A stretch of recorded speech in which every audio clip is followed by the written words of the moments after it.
How to fix Steam fatal error. uh, Steam needs to be online to update. So hey everyone, welcome back to the channel. So in this video I'm going to show you how you can fix Steam fatal error.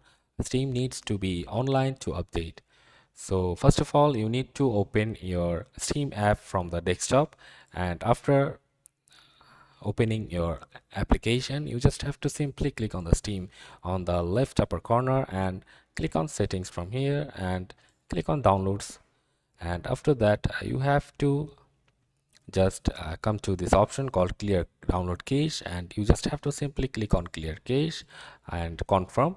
This will clear the cache and relaunch your Steam account, and you just have to simply log back into your Steam account. So if this method doesn't work with you, so you can just simply close the Steam app and search for Steam on your Windows search bar.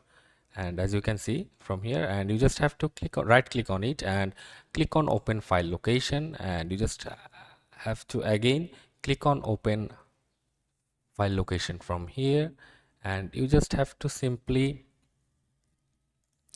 click on Steam properties. After clicking on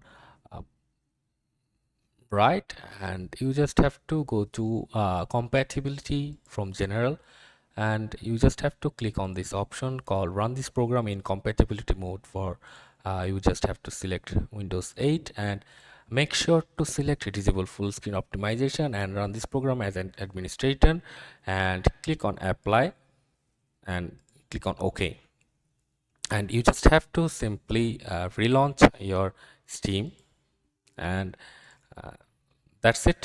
That's the two method you can use to fix Steam fatal error. Steam needs to be online to update. See you on the next one.